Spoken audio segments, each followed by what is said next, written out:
안녕하십니까. 이 리처드 템플러가 지은 다음 단계를 준비하라는 책을 가지고 오늘 구독자 여러분과 함께 공유하려고 합니다.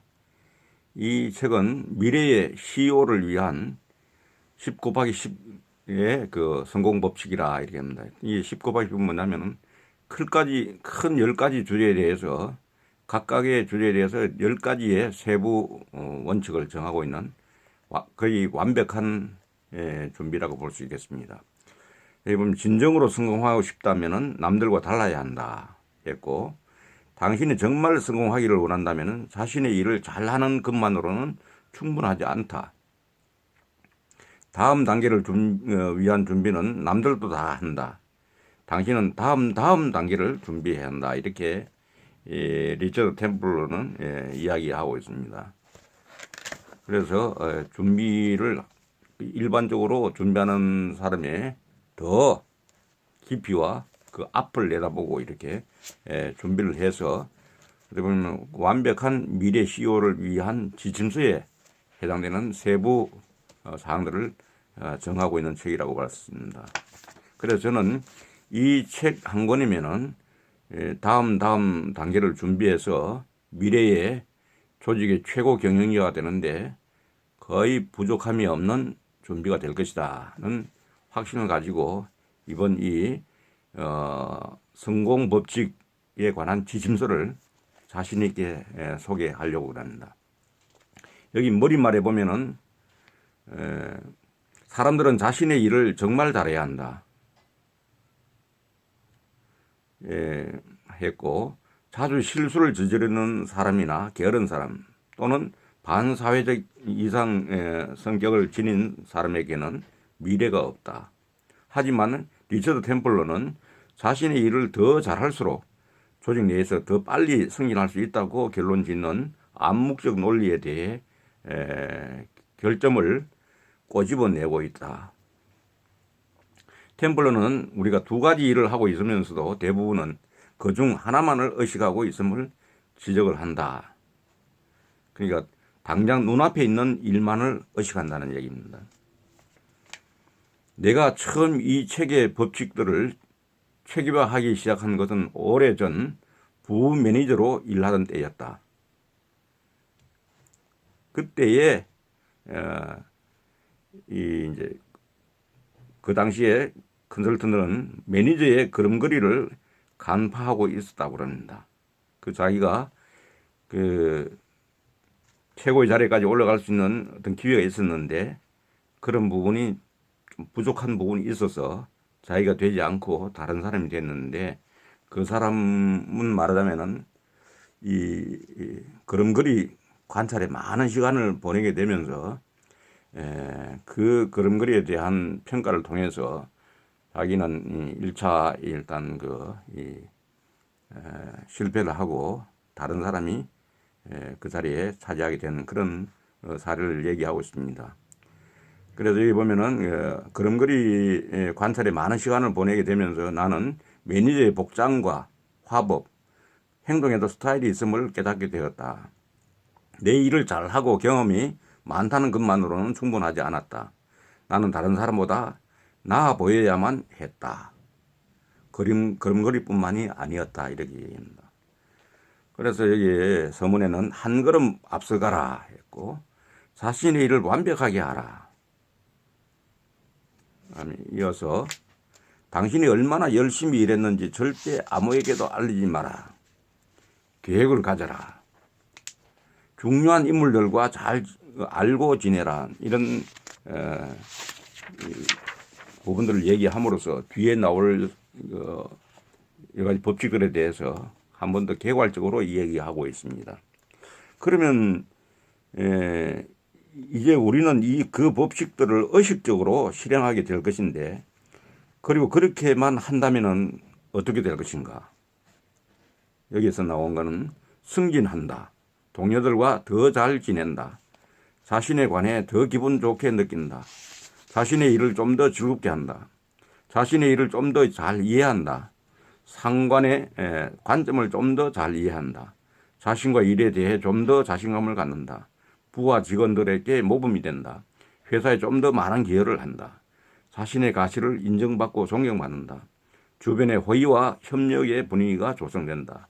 자신의 사업을 시작하기 위해 회사를 떠나더라도 성공한다. 이렇게 자신에게 얘기합니다. 여기는 법칙이 10가지가 있는데 먼저 법칙 1은 자신의 일을 완벽하게 하라는 겁니다. 이건 어떻게 보면은 이 법칙 1이면서 법칙 10가지에 있는 그 내용들을 이 지배적으로 이 법칙 1이 지배적으로 작용한다 이래 볼 수 있겠습니다. 그래서 자신의 일을 완벽하게 하는 방법이 사실은 법칙 2부터 법칙 10까지 나와 있다고 이렇게 보시면은 크게 벗어나지 않는다고 생각됩니다. 그래서 이 책은 당신의 비밀스러운 바이블이다 이래 생각하고 이 진행을 할 때는 비밀스럽게 진행해라. 누설을 하지 마라.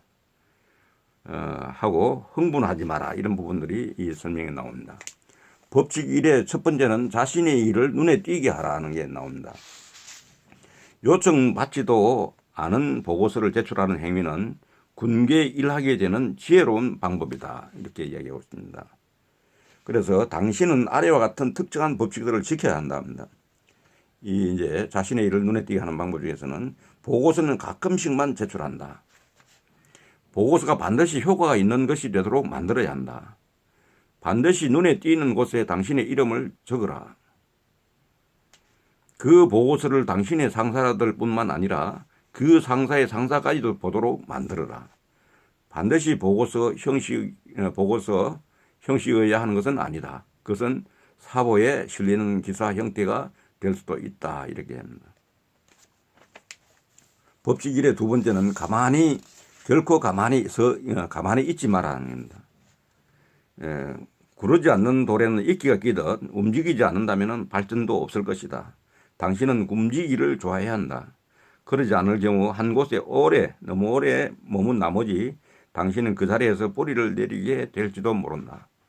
이렇게 되면 불행한 일이죠.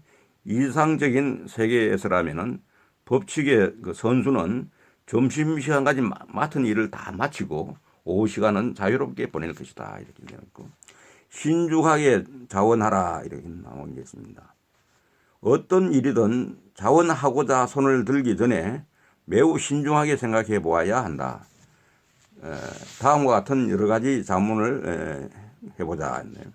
이 사람은 왜 자원자를 구하는가? 이것이 나의 계획을 어떻게 더욱 심화시켜 줄 것인가? 자원한다면 고위급 경영자들에게 어떻게 보일까? 자원하지 않는다면 어떻게 보일까?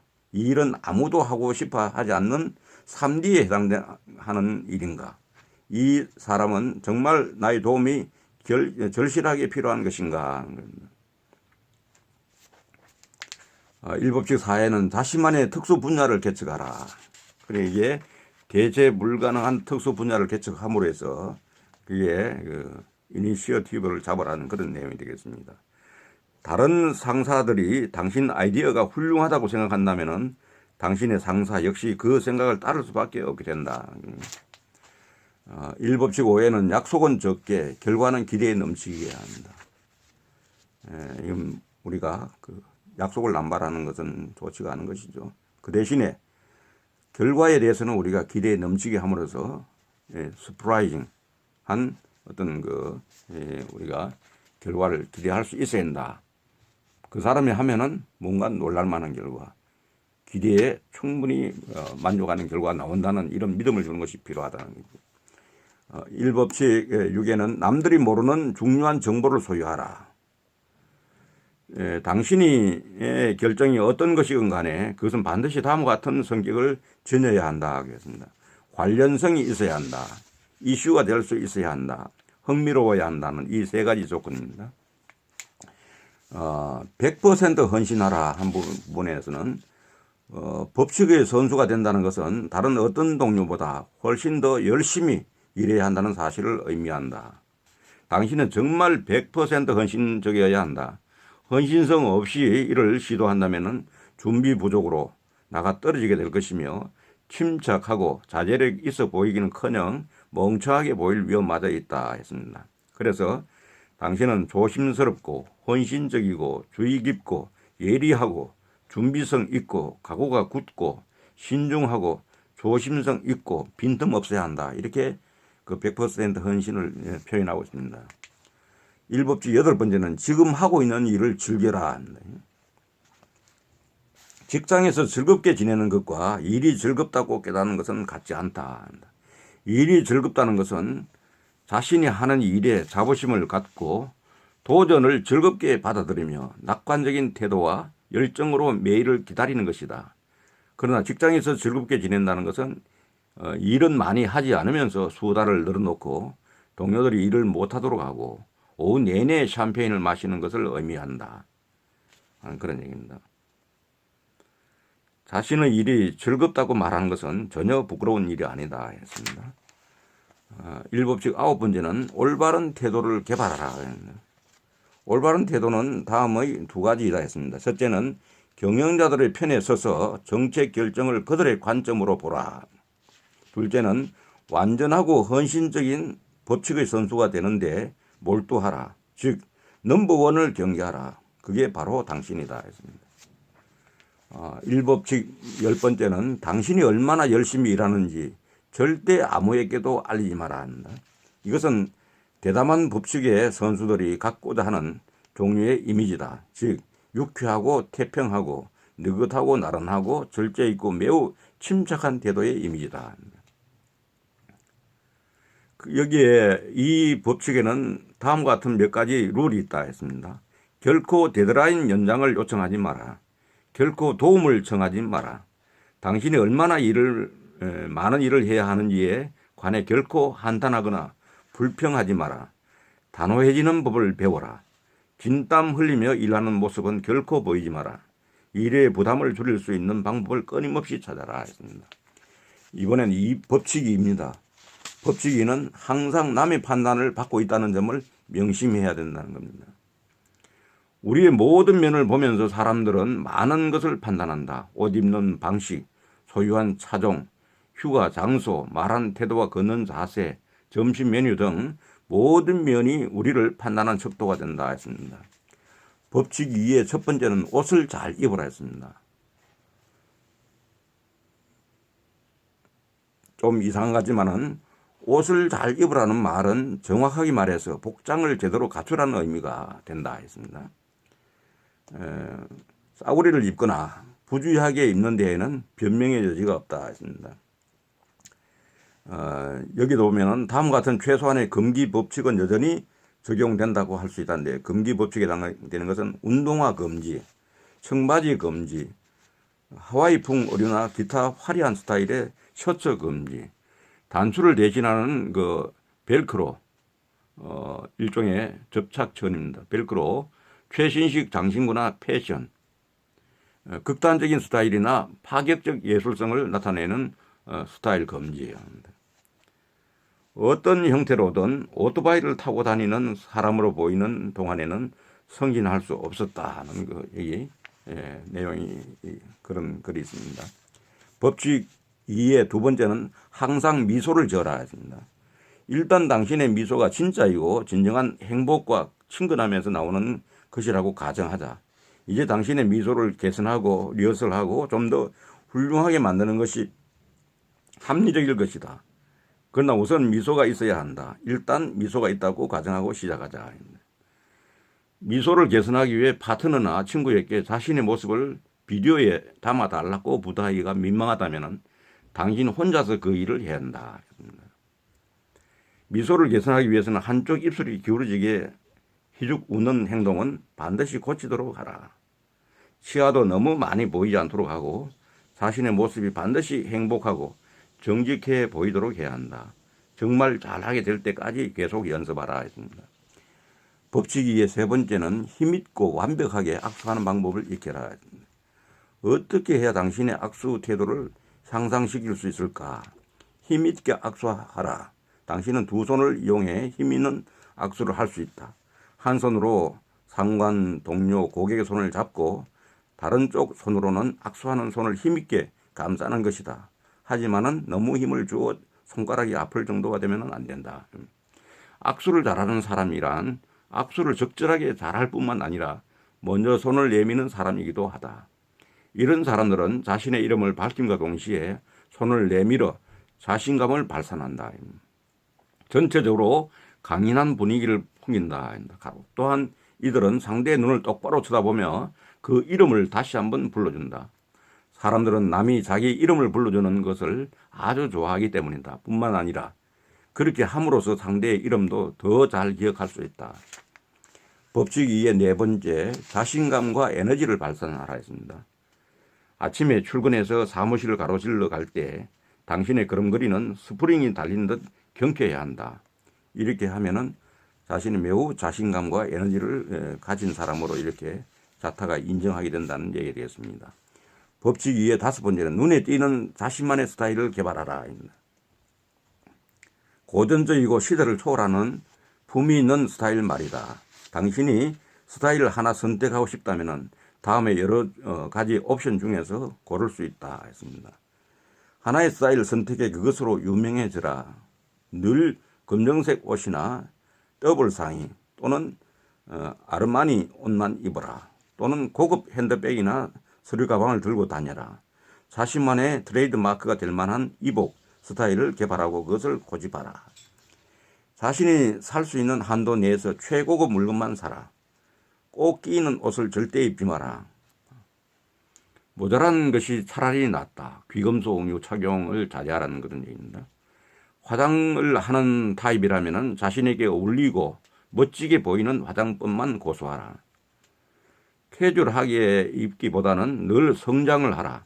격식 있게 입는 것이 최선이며 격식을 차리지 않는 차림새는 최악이다. 모든 액세서리는 반드시 의상 센서와 같은 법칙을 따르도록 하라 했습니다.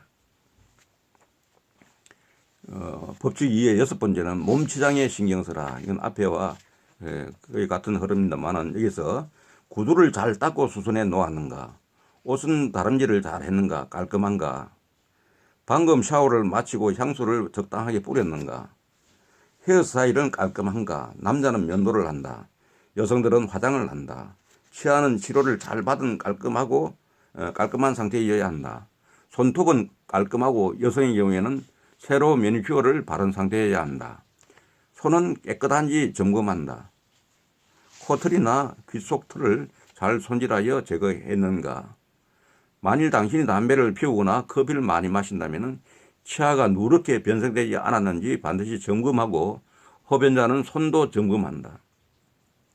안경을 쓴다면 반드시 당신에게 어울리는 것을 사용해야 한다. 이런 내용이 되겠습니다.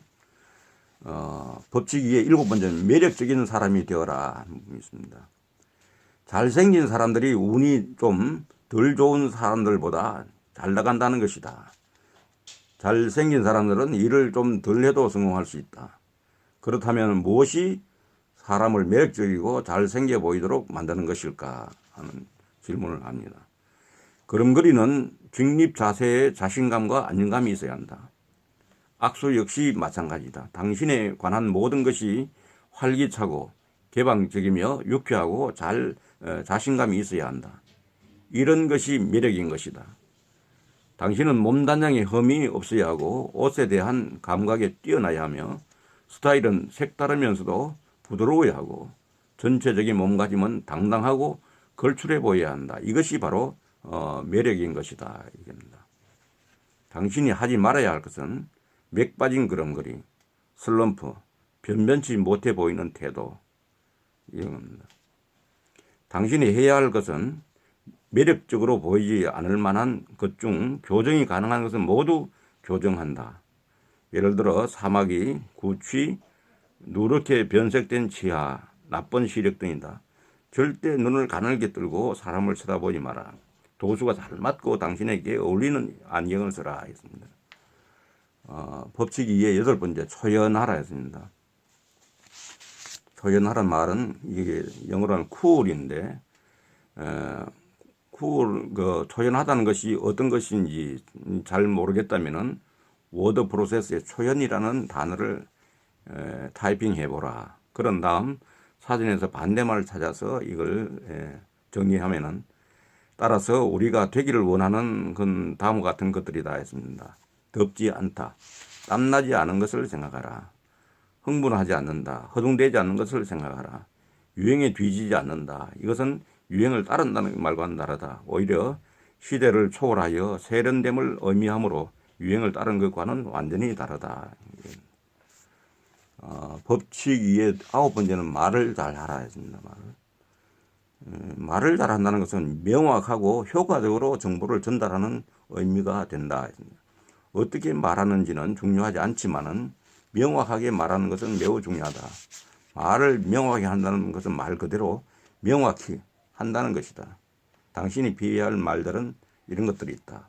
웅얼웅얼 말하는 것, 너무 조용히 말하는 것, 전문 용어를 사용하는 것, 특정 단체나 사회 계층에 속해 있음을 드러내는 종류의 말을 우리가 하는 것.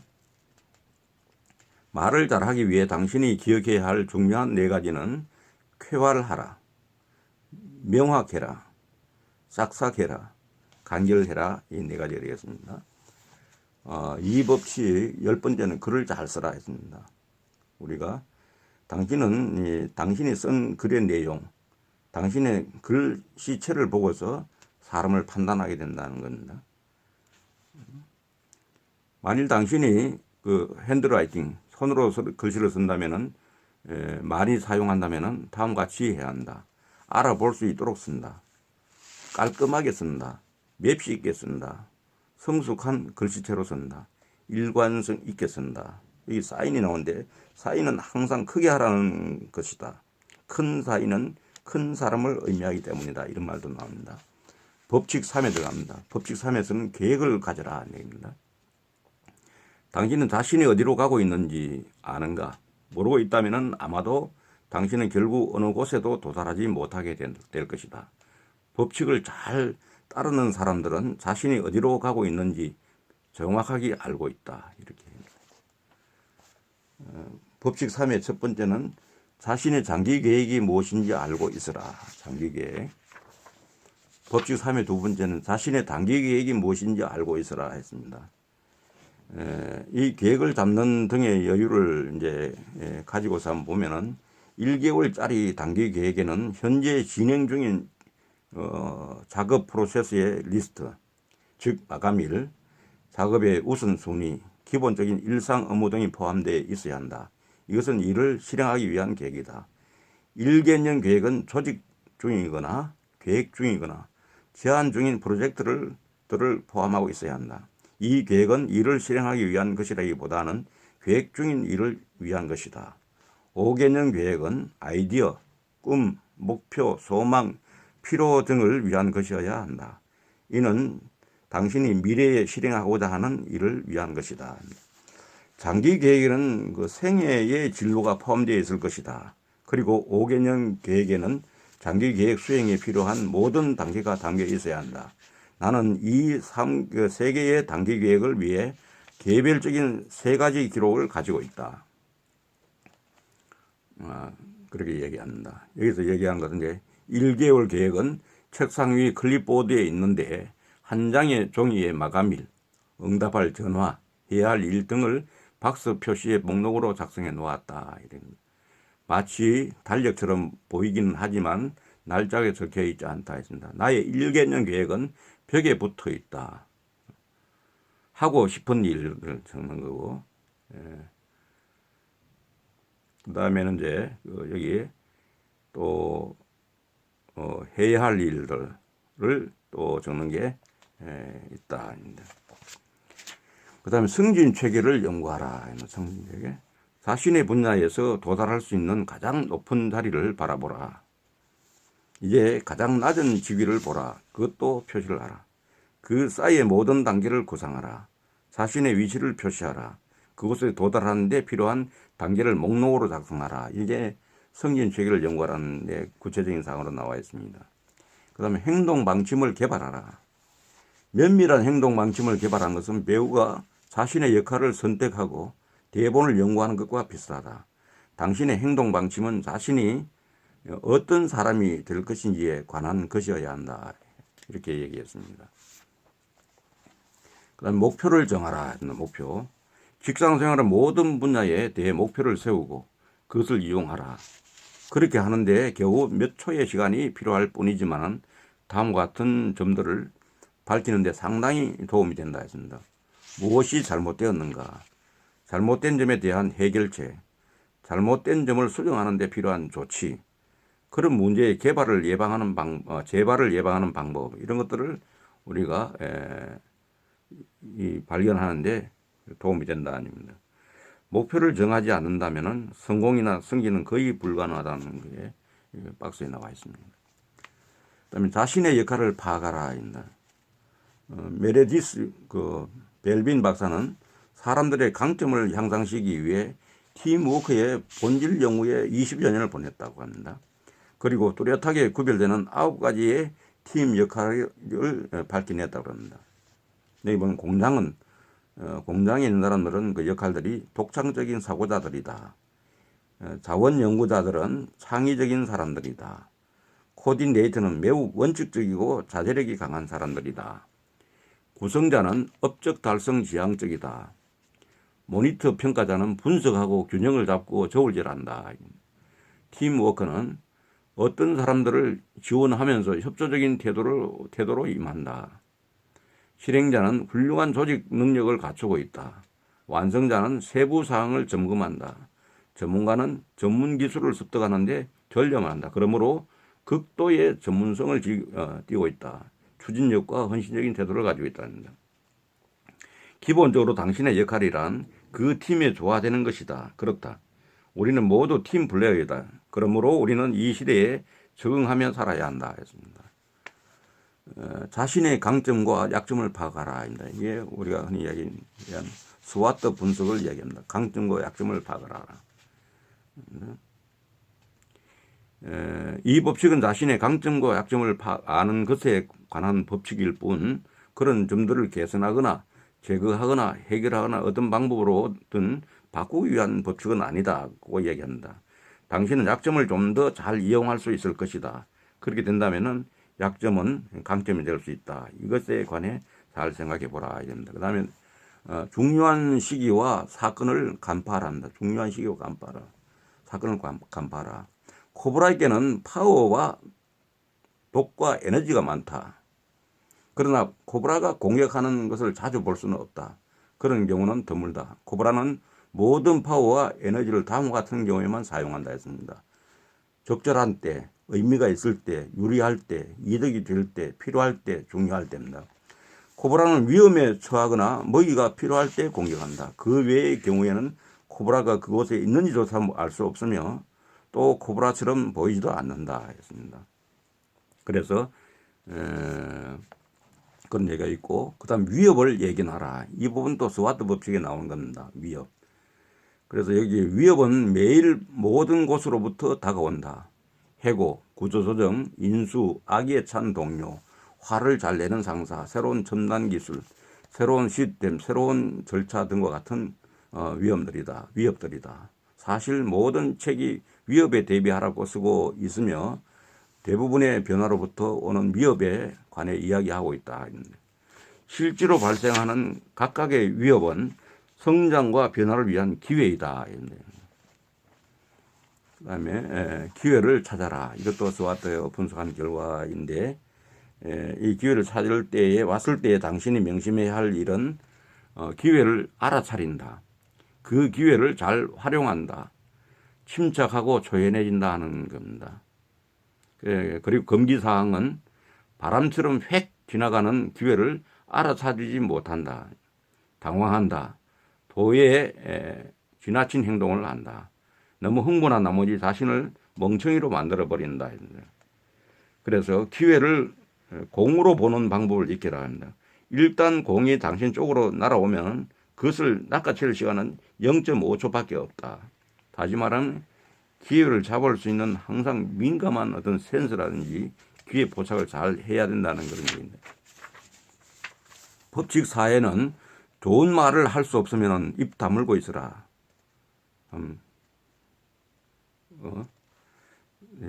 이해가 갑니다. 이것은 이해하기는 정말 쉬워도 지키기는 힘든 법칙이다. 우린 모두 수다 떨고 불평하고 사장 뒤에서 그에 관해 수근거리를 좋아한다. 그러나 이 법칙은 그렇게 하지 말라고 강조합니다. 법칙 사회의 첫 번째는 남의 뒷말을 하지 마라. 맞는 말이죠. 이 법칙의 일부는 극히 간단하다. 어떤 얘기도 남에게 퍼뜨리지 말라는 것이다. 법칙 사회 두 번째는 불평하지 마라. 불평하는 것은 정말 소용없는 것이다. 비생산적이기도 하거니와 얻는 것이 아무것도 없기 때문이다. 불평해 보았자 다음과 같은 결과만 얻게 된다. 자신이 할 일 없고 좀스럽고 비열한 사람이라는 점을 드러내게 된다. 그런 얘기입니다. 그 다음에는 만일 당신이 습관적으로 불평을 늘어놓는 사람이라면 이제 어떻게 해야 할까? 간단하다. 불평을 할 때마다 그 불평의 대상에 대해 스스로 해결책을 만들어내도록 하라. 해결책을 만들어낼 수 없다면 당신은 불평할 자격이 없다. 이렇게 얘기합니다. 법칙 사회 세 번째는 남을 옹호하라. 뭐 이런 부분이 있고, 법칙 사회 네 번째는 진심으로 남을 칭찬하라. 이 법칙의 성공 비결은 진심으로라는 말에 담겨 있다 했습니다. 당신이 정중한 태도로 사람들을 칭찬한다면 사람들은 당신을 굉장히 좋게 생각할 것이고 사무실 분위기도 좋아질 것이다. 이런 얘기를 합니다. 법칙 사회 다섯 번째는 밝고 긍정적인 태도를 지녀라.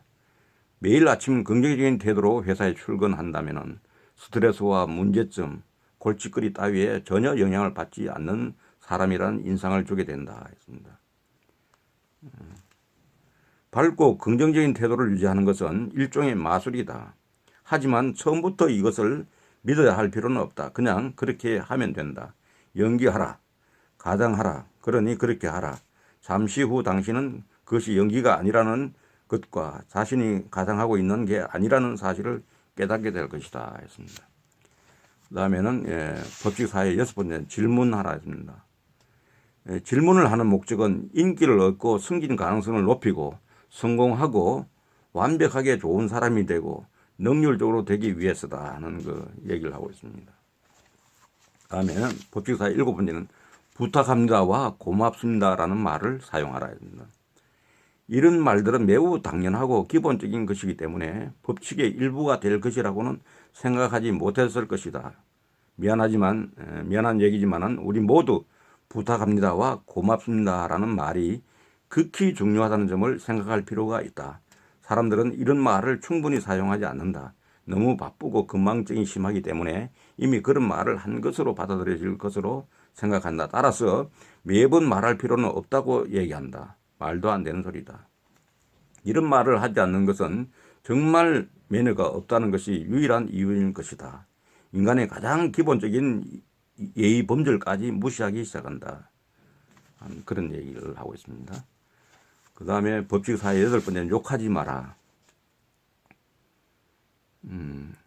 집에 도착하거나